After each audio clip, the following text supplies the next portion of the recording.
La primera lectura de hoy se encuentra en Primera de Reyes, capítulo 19, versículos 9 al 18. Al llegar entró en una cueva y allí pasó la noche. Pero el Señor se dirigió a él y le dijo: ¿Qué haces aquí, Elías? Él respondió: He sentido mucho celo por ti, Señor Dios Todopoderoso, porque los israelitas han abandonado tu alianza y derrumbado tus altares, y a filo de espada han matado a tus profetas. Solo yo he quedado y me están buscando para quitarme la vida. Y el Señor le dijo: Sal fuera y quédate de pie ante mí sobre la montaña. En aquel momento pasó el Señor, y un viento fuerte y poderoso desgajó la montaña y partió las rocas ante el Señor, pero el Señor no estaba en el viento. Después del viento hubo un terremoto, pero el Señor tampoco estaba en el terremoto. Y tras el terremoto hubo un fuego, pero el Señor no estaba en el fuego. Pero después del fuego se oyó un sonido suave y delicado. Al escucharlo, Elías se cubrió la cara con su capa y salió y se quedó en la entrada de la cueva. En esto llegó a él una voz que le decía: ¿Qué haces ahí, Elías? Él contestó: He sentido mucho celo por ti, Señor Dios Todopoderoso, porque los israelitas han abandonado tu alianza y derrumbado tus altares, y a filo de espada han matado a tus profetas. Solo yo he quedado y me andan buscando para quitarme la vida. Entonces el Señor le dijo: Anda, regresa por donde viniste al desierto de Damasco. Ve y consagra a Hazael como rey de Siria y a Jehú, nieto de Nimsi, como rey de Israel. A Eliseo, hijo de Safat del pueblo de Abel Meolá, consagrarlo como profeta en lugar tuyo. De esta manera, a quien escape de la espada de Hazael, lo matará Jehú, y a quien escape de la espada de Jehú, lo matará Eliseo. No obstante, yo dejaré en Israel 7,000 personas que no se han arrodillado ante Baal ni lo han besado.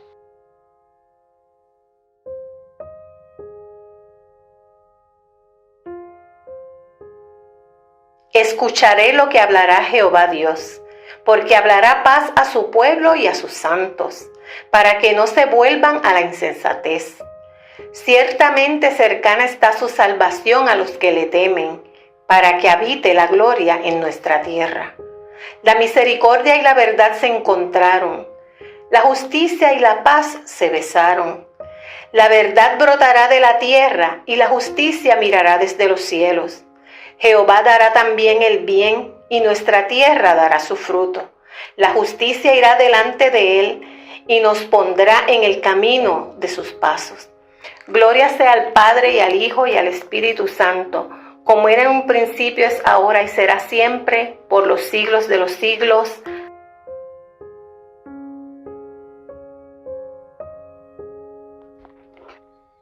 La segunda lección está escrita en la carta a los Romanos, capítulo 10, versos del 5 al 15. Porque de la justicia que es por la ley, Moisés escribe así: el hombre que haga estas cosas vivirá por ellas. Pero la justicia que es por la fe dice así: no digas en tu corazón, ¿quién subirá al cielo? O ¿quién descenderá al abismo? Mas ¿qué dice? Cerca de ti está la palabra, en tu boca y en tu corazón. Esta es la palabra de fe que predicamos: que si confesares con tu boca que Jesús es el Señor, y creyeres en tu corazón que Dios le levantó de los muertos, serás salvo. Porque con el corazón se cree para justicia, pero con la boca se confiesa para salvación. Pues la Escritura dice: todo aquel que en él creyere no será avergonzado, porque no hay diferencia entre judío y griego, pues el mismo que es Señor de todos es rico para con todos los que le invocan. Porque todo aquel que invocare el nombre del Señor será salvo. ¿Cómo pues invocarán a aquel en el cual no han creído? ¿Y cómo creerán en aquel de quien no han oído? ¿Y cómo oirán sin haber quien les predique? ¿Y cómo predicarán si no fueren enviados? Como está escrito: cuán hermosos son los pies de los que anuncian la paz, de los que anuncian buenas nuevas.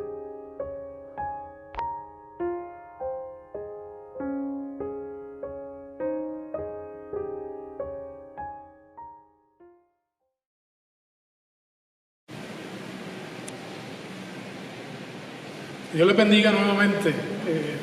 Siempre es tan grato poder compartir un poco, ¿verdad?, de la palabra del Señor, que Dios pueda de alguna manera hablar a nuestras vidas y pueda refrescarnos y pueda desafiarnos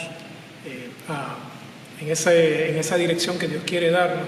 Y en el día de hoy particularmente vamos a estar hablando de un texto que se encuentra también en Mateo, en el capítulo 14, y es el texto conocido acerca de Jesús, cuando Jesús anda sobre el mar, que es importante saber que no es un mar realmente, sino es un lago, llamado, algunos le llaman el lago de Genesaret.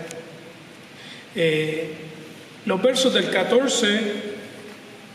capítulo 14, versos 22 en adelante, y leo el Santo Evangelio. Enseguida Jesús hizo a sus discípulos entrar en la barca e ir delante de él a la otra ribera, entre tanto que él despedía a la multitud. Despedida la multitud, subió al monte a orar aparte, y cuando llegó la noche estaba allí solo.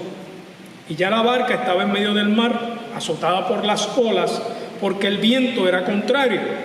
Mas a la cuarta vigilia de la noche, Jesús vino a ellos andando sobre el mar. Imagínese usted. Y los discípulos, viéndole andar sobre el mar, se turbaron diciendo: ¡un fantasma! Y dieron voces de miedo. Cualquiera se asusta. Pero enseguida Jesús les habló diciendo: tened ánimo, yo soy, no temáis. Entonces le respondió Pedro y dijo: Señor, si eres tú, manda que yo vaya a ti sobre las aguas. Y el Señor le dijo: ven. Y descendió Pedro de la barca, andaba sobre las aguas para ir a Jesús, pero al ver el fuerte viento, tuvo miedo, comenzó a hundirse. Dio voces diciendo: Señor, sálvame. Al momento Jesús extendió la mano, asió de él y le dijo: hombre de poca fe, ¿por qué dudaste? Y cuando ellos subieron en la barca, se calmó el viento. Entonces los que estaban en la barca vinieron y le adoraron, diciendo: verdaderamente eres Hijo de Dios. Otra de las lecturas que nosotros tenemos en este domingo se encuentra en Primera de Reyes 19,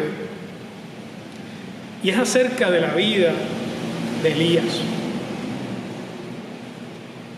Elías, luego de haber enfrentado a los profetas de Baal y haberle dado muerte a 400 de ellos, fue amenazado por la reina Jezabel.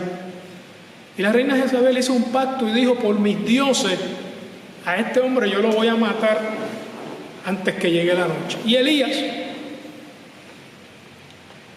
cogió miedo de Jezabel, comenzó a huir. Y dice la Escritura,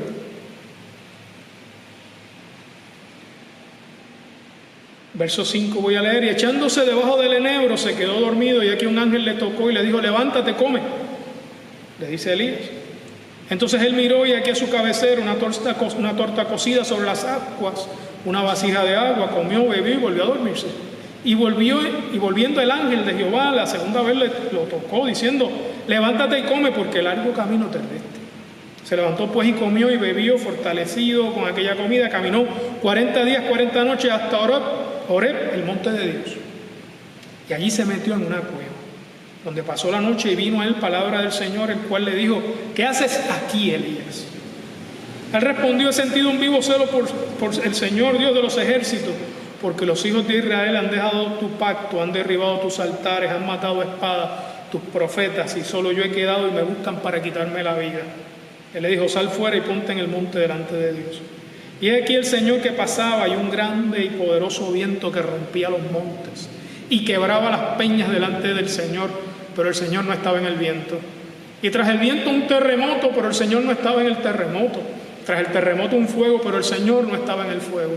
Y tras el fuego un silbo apacible y delicado. Y cuando lo oyó Elías, cubrió su rostro con su manto, salió y se puso a la puerta de la cueva. Y aquí vino a él una voz diciendo: ¿qué haces aquí, Elías? Y él vuelve y responde: he sentido un vivo celo por el Señor Dios de los ejércitos, porque los hijos de Israel han dejado tu pacto, han derribado tus altares, han matado a espada a tus profetas, y solo yo he quedado y me buscan para quitarme la vida. Y le dijo el Señor: ve, vuélvete por tu camino por el desierto de Damasco, y llegarás y ungirás a Hazael por rey de Siria, a Jehú hijo de Nimsi ungirás por rey de Israel, y a Eliseo hijo de Safat de Abel-Mehola ungirás para que sea profeta en tu lugar. Y el verso 18 dice: y yo haré que queden en Israel 7,000 cuyas rodillas no se doblaron ante Baal y cuyas bocas no le besaron.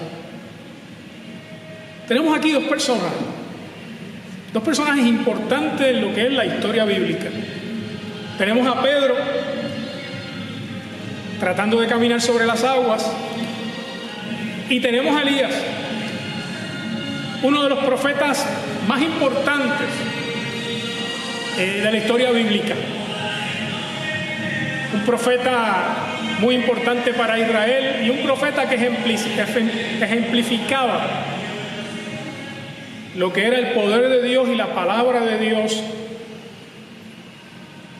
y la invitación que Dios hacía a los profetas para ser agentes y personas de cambio en medio de sus sociedades y de sus países. Dos personajes en esta historia. Dos personajes distantes históricamente, pero que al verlos se me antoja pensar que hay un hilo común entre cada uno de ellos. Si usted ve la historia de Elías en particular, Elías se enfrenta a los profetas de Baal, mata a los profetas de Baal, 400 de ellos, comienza a huir ante Jezabel, evidentemente cansado, posiblemente deprimido, quemado, ¿verdad? En un burnout, un agotamiento extremo. Elías decide esconderse. Ya no quería continuar con aquel proyecto que se le había dado como profeta de Dios. Y lo vemos en las palabras que Elías dice. Han dado muerte a los profetas, el pueblo de Israel ha abandonado su pacto, han dado muerte a los profetas, el único que queda aquí soy yo. Y lo repite en 2 ocasiones en esta lectura que nosotros hicimos.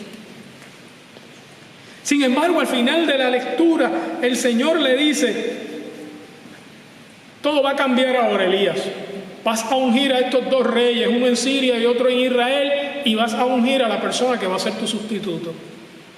Y termina el Señor diciéndole: y yo haré que queden en Israel 7,000 rodillas. Elías decía: solo yo he quedado. Y el Señor le dice: no, mijito, no solamente tú has quedado, todavía queda un remanente, un pueblo que es obediente y me sigue. Elías se había equivocado, porque Elías lamentablemente había pensado que todo ese proyecto de Dios dependía solamente de él, dependía de su fuerza y de su capacidad, dependía de lo que él podía hacer. Había hecho de esa experiencia religiosa, de esa experiencia transformadora, al haber sido llamado por Dios, Elías lo había convertido en algo personal, algo suyo, y se había olvidado de quién le había llamado.